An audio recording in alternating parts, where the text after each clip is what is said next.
The dark disparity gap between rich and poor. The rich are getting richer day by day and the poor are getting poorer.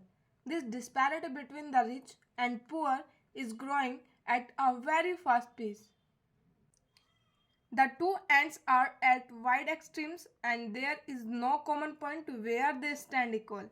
This inequality is basically a difference in the economic state which includes the income, wealth and assets. But the underlying problem is the income difference. This difference is prevalent since ages. One has always been a king and the other the pauper. This economic inequality varies considerably between historical period, societies, countries, and population. However, with growing industrialization and globalization, this gap is increasing at a fast pace and has become quite substantial. One does not need to be a complete egalitarian since some degree of inequality is good for an economy, which creates incentives to work hard and take. There are many reasons for this economic inequality. Increasing inequality in wages, gender discrimination, ethnic discrimination, globalization, technology changes, taxes, education, culture, policy reforms, nepotism, etc. Economic inequality can be measured using various numerical indices, but the most commonly used is Gini coefficient. It is a statistical measure of wealth dispersion. It is a number valued between 0 and 1, wherein the value of 0 means perfect equality and the value of 1 corresponds to absolute inequality. It is a scale that defines whether everyone has the same income or only one person has all the wealth and every other person has zero income. The 0 and 1 of this index is two extremes of the poles that show the truth prevailing in the countries. Using the coefficient, it has been found that though Africa and Latin America have some of the greatest inequality in the world. The much developed countries like China and US also have significant inequality. This concludes that national prosperity and individual prosperity are two different aspects that are not related to each other directly. The internal wealth distribution within any country is what that matters. Most of the countries of the world fall between the range of 0 and 1 of the Gini coefficient, where Iceland is the most egalitarian country.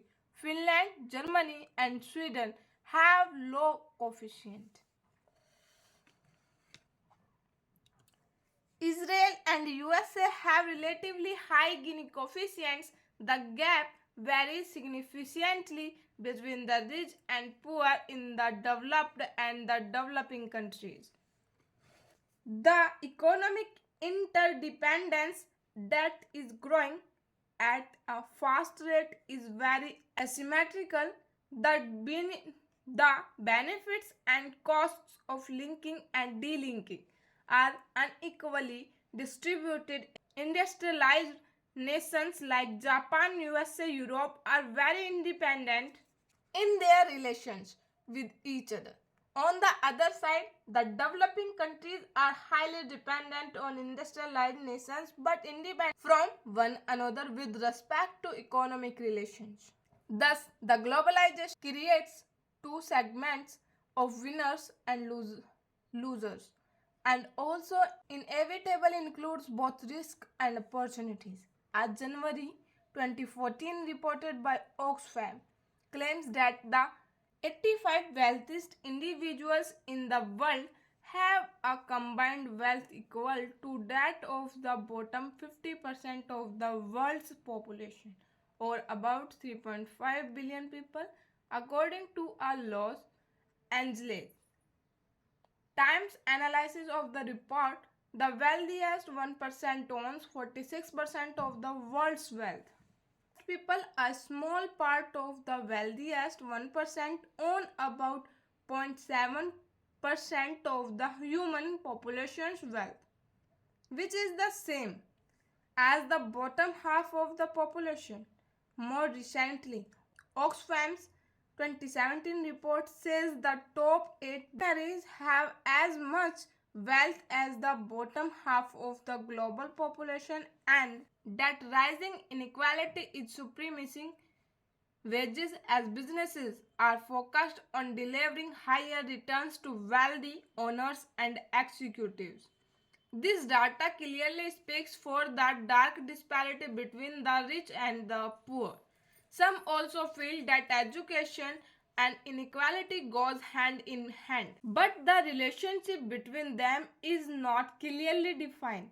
While the countries with low wealth inequality have educated workforce, the opposite is not always true. This can be seen from the fact that the largest spenders on education as a percent of GDP were the two most two most unequal nations, Israel and USA in 2011. This evil of inequality has been here for centuries and will persist for years because its roots are still very deep rooted, and not all countries and people are acceptable to change. With the growing technology, industrialization, and globalization, soon the population across the globe will be divided into two groups: technology friendly and technologically replaced. Those who are able to cope with the technology will persist while the others will get replaced by it. The governments also play an important role in the presence or absence of this disparity. The interventions from both the government and the capitalist market can increase or decrease the inequality in our society.